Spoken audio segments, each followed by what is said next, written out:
And so this is Christmas, and what have you done? Rachel Reeves and her budget has fucked everyone.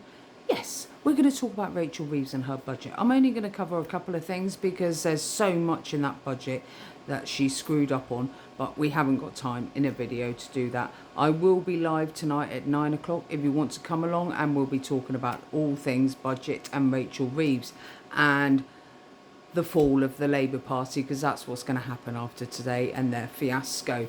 So we're going to talk about the rents right now, the landlords.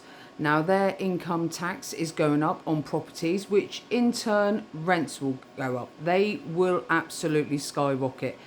Some landlords won't even be bothered. They'll just be like, do you know what? Can't be bothered. I'm selling up. So that will be less places to rent. And those that will keep on their properties will hike the rents, which means obviously you, the working person, are going to feel the pinch. The same with the living wage going up. And yes, all of that going up, which means everything else goes up, which means we're all going to be screwed over because the consumer is the one who picks it up at the end. Then we're going to talk about the two-child cap benefit. Well, we know who that's going to benefit, and it's not the hard-working, because it's just going to encourage breeding and more breeding, and it's not the British, is it? We know that it's mainly the Muslims that this will benefit because they have large families, and they're going to have even larger families now because they've got more free money that the hard worker is paying for, that those are paying tax for. Everyone's been screwed over in this budget, but who hasn't been screwed over? I'm going to go back to tax on properties. Rachel Reeves has done a tax on council tax on properties that are worth 2 million plus.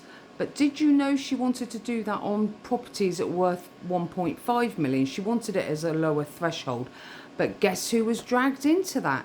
Keir Starmer and Lammy and a couple of others on the front bench were dragged into that because their houses are worth 1.7 million. So to keep everyone happy and look after their own, they kept that at, she put it up to 2 million instead of the 1.5. So she made sure they were all right in Parliament. Well, mainly her party, they were all right. And sod everyone else that has worked hard and got that £2 million property. Doesn't matter. She's after every single penny she can get out of everyone. It's going to be squeezed and squeezed and squeezed, and next year we're all going to feel the effects of it. And I don't even know where we're going from here, because all I can see is complete chaos after that budget. I'm dreading it. I am dreading the next couple of years because the taxes are going on cars as well. Everything's just going to be blowing up around us. Cost of living. Oh yeah, look, another one. She's going to save us £150. £150 on our energy bill. Oh, that's a whole £12.50 a month. This woman is delusional. She's an absolute embarrassment as two women, being the first ever female chancellor. And I thought, you know, great, first female chancellor, and she's let women down. She's absolutely shocking, embarrassing.